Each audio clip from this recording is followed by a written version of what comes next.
ஹரஹர சங்கர ஜெய ஜெயசங்கர. காமாட்சி கையில் கரும்பு. காஞ்சிமகா பெரியவர் முன்பு ஆன்மீக அன்பர்கள் அமர்ந்திருந்தார்கள். ஒரு அன்பர் மகாபெரியவரிடம், மன்மதன் கையில் கரும்புவில் இருக்கிறது, ஆனால் அதே கரும்பு காமாட்சி தேவி கையிலும் இருக்கிறதே, இதன் பின்னணி என்ன என்று கேட்டார். கேள்வி கேட்ட அன்பரை கனிவோடு பார்த்த மகாபெரியவர் பதில் சொல்லத் தொடங்கினார். பந்தபாச உணர்வை தூண்டுபவன் மன்மதன். தன் கையில் உள்ள கரும்பு வில்லை பயன்படுத்தி அம்பு எய்து ஆண் பெண் இடையே ஈர்ப்பை தோற்றுவிப்பவன். பின்னர் அவர்கள் இல்லறத்தில் ஈடுபட்டு பந்தபாசங்களுக்கு ஆட்படுகின்றார்கள். மன்மதன் ரதிதேவியின் கணவன்.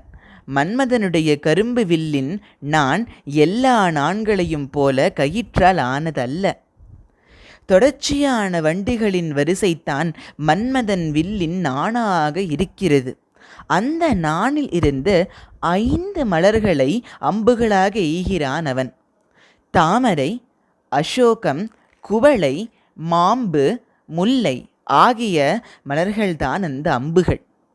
கரும்பு வில்லின் வண்டு நாணை இழுத்து மலரம்புகளை பொருத்தி அவன் எய்தால் யாராயிருந்தாலும் பந்தபாசங்களுக்கு ஆட்பட வேண்டியதுதான்.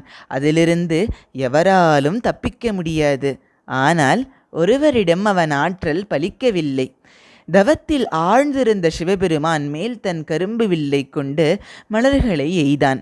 தன் தவத்தை கலைத்த மன்மதனை கடும் சீற்றத்துடன் நெற்றிக்கண்ணை திறந்து எரித்தார் சிவபெருமான். பொதுவாக தோற்றவரின் ஆயுதம் வென்றவர் கைக்கு வருவது வழக்கம்.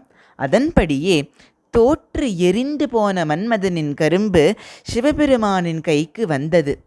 அந்த கரும்பை அன்னை காமாட்சி தேவி வாங்கி தன் கரத்தில் வைத்து கொண்டாள். அன்பு, பாசம் போன்ற உணர்வுகளின் அடையாளமானதுதான் கரும்பு. அன்பும் பாசமும் ஒரு கட்டுக்குள் இருக்க வேண்டும்.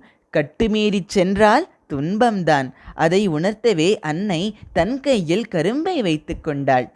மன்மதனின் கரும்பு காமத்தை தூண்டக்கூடியது. அன்னையின் காமாட்சி தேவியின் கையில் உள்ள கரும்பு தன்னை வழிபடுபவர்கள் மனதிலிருந்து காமத்தை அகற்றக்கூடியது. இதுதான் மன்மதன் கையில் இருக்கும் கரும்பிற்கும் காமாட்சி கையில் உள்ள கரும்பிற்குமான வேறுபாடு. காமாட்சியை வழிபட்டால் தேவியின் திருக்கரத்தில் உள்ள கரும்பின் கருணையால் நம் மனதில் தோன்றும் காம உணர்வை வெல்வோம்.